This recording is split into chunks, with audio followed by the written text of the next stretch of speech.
Goed, jy weet nou teen hierdie tyd, as jy al vir my video's gekyk het, hoe begin ons altyd met 'n algemene grootboek? Ons begin altyd met die totale en die saldos. Hoekom? Want dit is gratis punte wat hulle meestal vir ons gee. So kom ons kyk wat het hulle vir ons hier gegee. Hulle het hierso vir ons gesê nou by 3.1.2 die volgende bankrekeninge en ons moet die rekeninge balanseer. So dit beteken ons moet dit afsluit ook, nê. Maar jy kan bly wees want dit is 'n paar ekstra gratis punte vir jou wat nie baie ding van jou gaan verg nie, nê. Okay, so kom ons kyk watter saldos en totale gee hulle vir ons. So kom ons begin. Hulle sê 'n ongunstigde banksaldo. Nou jy moet aanvanklik eers weet, nê, bates, eienaarsbelang en laste, inkomstes en uitgawes. Okay. Inkomstes raak minder en meer, meer en minder, meer, meer, minder. Leer dit. Leer hierdie uit jou kop. Okay. Ek dink ek het al daai boukiel vir julle gewys. Boukiel. Okay, so hier is waar die bates, onttrekkings en uitgawes raak meer aan die kant en kapitaalinkomste laste word meer aan daai kant. So obviously word bates dan minder aan die kant, onttrekkings minder aan die kant, uitgawes minder en andersom. Okay, so jy kan dit so onthou. Dis gewoonlik waar die saldos is. Die saldos is aan daai kante. Okay. So nou moet jy net weet wat is 'n bate. Nou bank is ongunstig. Dit beteken bank is 'n las. So dit beteken hy gaan 'n kredietsaldo hê. So hier gaan ons sê 2022 Julie die 1ste en dan gaan ons sê saldo afgebring en die bedrag. Lekker 1 punt score. Okay. Debiteure kontrole hoef ons nie te doen nie. Krediteure kontrole is 'n las, dit moet jy weet. So hy gaan 'n kredietsaldo hê. So nou gaan ons sê 2022 Julie die 1ste saldo afgebring en 17350. Okay. Verkope is 'n inkomste. Nou inkomstes het ook 'n krediet totaal. So ons gaan nou hierso sê 2022 Julie die 1ste totaal afgebring en dit gaan wees R96.000. Lekker baie verkope. Okay, daar het jy nou klaar 3 punte. Baie geluk. Nou moet ons aangaan. Nou gaan ons dit doen joernaal vir joernaal. Ek weet nie hoe jy vir jou geleer nie, maar dit is hoe ek dit doen. Dis net dat ek my goeders reghou, my reëlings en my reëls reghou, dat ek nie die mekaar onnodig raak nie. So al wat ons nou moet oorboek is bank, krediteure kontrole en verkope. So kom ons kyk, hierso is 'n bank en hierso is 'n verkope. Die res gaan ons nie hoef oor te boek nie. Okay. Nou wat is die reël hierso? Die reël van die KOJ, daar's 'n algemene reël en dan is daar 'n bietjie meer 'n detail reël. Nou die reël is ons debiet bank en ons krediet die res. Okay. Die enigste uitsondering is hier ons debiet koste van verkope en ons krediet handelsvoorraad met daai selfde bedrag van koste van verkope en dan natuurlik debiteure kontrole word gedebiteer met die ontvangste, gekrediteer met die ontvangste en korting toegestaan word dan, ek gaan hom net gou doen, maar dit is nie eintlik nou nodig nie, so ek gaan nie nou te veel op dit fokus nie, maar debiteure kontrole is ook die uitsondering, nê. So die enigstes wat jy nou gaan doen is bank en verkope, is hulle van die uitsonderings, hulle is nie, so ons gaan hulle eers doen. Bank word gedebiteer met diverse rekeninge en ek gaan die totaal van die bankrekening vat. So ons gaan bank, so in hierdie geval fokus ons op die basiese reëls. So dit gaan wees 2022 Julie die 31ste. Dan gaan ons sê diverse rekeninge, KOJ en ons vat die totaal van 235.800. Okay. Dan verkope gaan gekrediteer word. En dan gaan ons sê hierso en sy besonderhede gaan wees, wat skryf ek die tweede, gaan wees bank. Hoekom? Want bank is in sy plek gedebiteer. So die ander reëling wat jy net kan besef is, hierdie is 'n inkomste wat meer word want ek verkoop meer goedere kontant, nê. KOJ en die totale verkope bedrag is 115.500. 500 en daar is ek nou klaar met die hele KOJ, kan jy glo, want hier's niks krediteure kontrole verder nie en dis al wat ons moes oorboek. Nou gaan ons na die KBJ toe. Die KBJ se reëling is wat?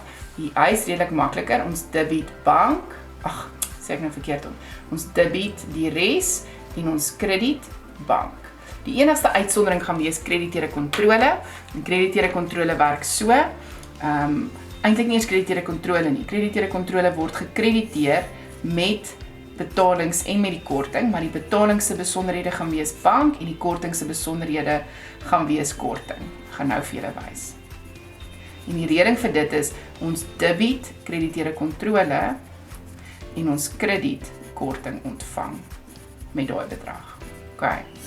So dit is die enigste uitsondering is. Die korting ontvangdeel gaan ons net moet skryf by korting ontvang en by die betalingsdeel gaan ons skryf betalings. Die reëling of die rede agter dit is, korting ontvang was nie in die bankrekening ingeskryf nie, daai 460 was nie in die bank nie, sien jy net die 8740 is in die bank. So bank word gekrediteer en hierdie word gedebiteer in sy plek. Maar korting het niks te doen met die bank hier, daar is niks geld van korting daar nie.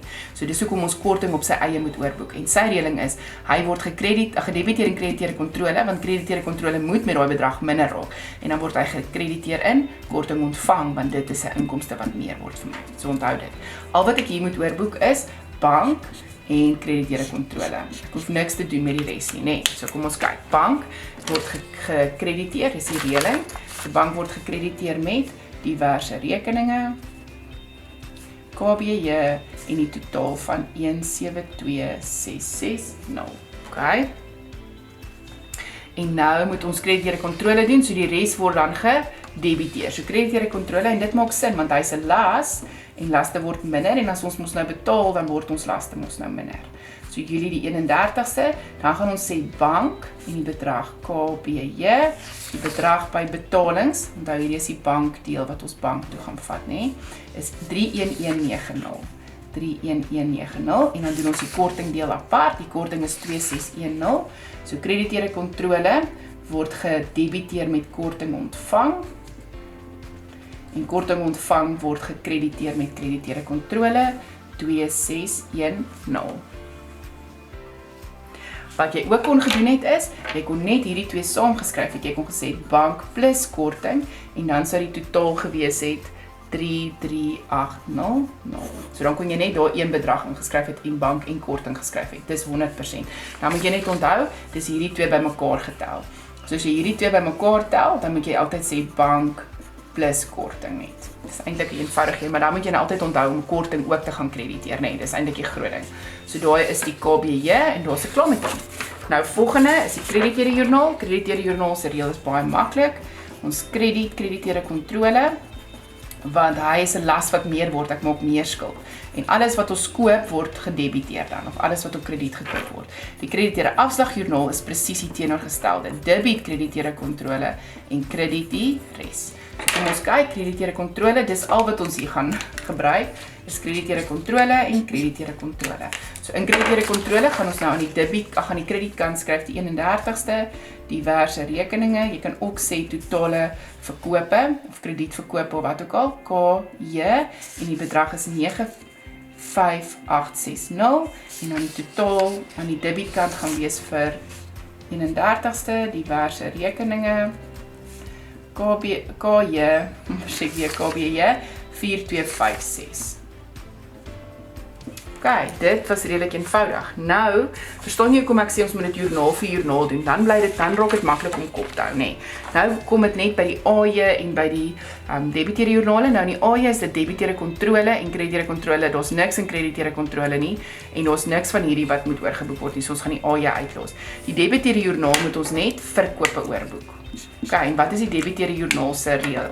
Is debiteerde kontrole, wat ons nou nie hoef te doen nie, en krediet verkope. En debiet koste van verkope en krediet handelsvoorraad. Maar ons hoef daai nie te doen nie en ons hoef ook net verkope te doen.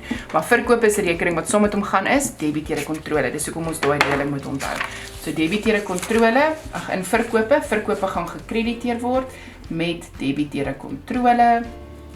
DJ en die bedrag is 24150. Niks met koste van verkope en handelsvoorraad nie. Julle is almal seker so vrek bly. So dis net met verkope, maar onthou om kop te hou en dit so joernaal vir joernaal te doen en jou reëls goed te ken. En onthou die reëls is gebaseer op reëls. Die reëls is gebaseer op rekenkundige beginsels en reëls. So dis nie net opgemaak nie, daar is 'n beginsel agter dit wat sin maak, okay? So kom, al wat nou oorbly vir jou is om dit te saldeer en jy kan dit op hierdie stadium hopelik al doen. So jy gaan kyk watter kant is die meeste. In hierdie geval is die debietkant die meeste. So ons gaan nou hier skryf 'n totaal van 235800 235,800. Ons maak die kant wat die meeste is die totaal. So hierdie kant bo die lyntjie is obviously daai bedrag, daai kant bo die lyntjie is daai bedrag nie. So ons gaan sê daai minus minus, dan die bedrag wat oorbly is die saldo. En dit gaan wees 44690. En ons gaan sê saldo oorgedra. En dan vat ons hom af na die ander kant toe, né? En dan sê ons Augustus, die eerste saldo afgebring en die bedrag is 44690. Nou, daai toe moet ons dieselfde wees. OK, daar het jy lekker 2 punte gekry of 1 punt. Kom ons kyk na die krediteure kontrole kant. Hierdie in hierdie geval is die debietkant, watter kant is die meeste? Die kredietkant is die meeste. So nou gaan ons sê die totaal wat ons daai toe bymekaar tel, kry ons 113,210. En nou kyk ons, okay, hierdie kant is 113,210, maar hierdie kant is nie. So ons gaan daai bedrag minus daai bedrag, dan kry ons die saldo se bedrag van 75154. Ons gaan sê saldo oorgedra. En dan vat ons hom weer af daai kant toe en ons sê Augustus die eerste saldo afgebring en is dieselfde bedrag 75154. En nou moet ons net die verkope totaliseer en al wat ons gaan doen is ons gaan net, omdat dit 'n nominale rekening is, sien julle, gaan ons net daai totaal bymekaar tel en is 235,650. Onthou nominale rekeninge kan jy net aan albei kante dit bymekaar tel. Dan is dit 100% reg. En daar het jy nou net 'n groepie gedoen. OK, van 'n totaal van 16 punte. Baie geluk.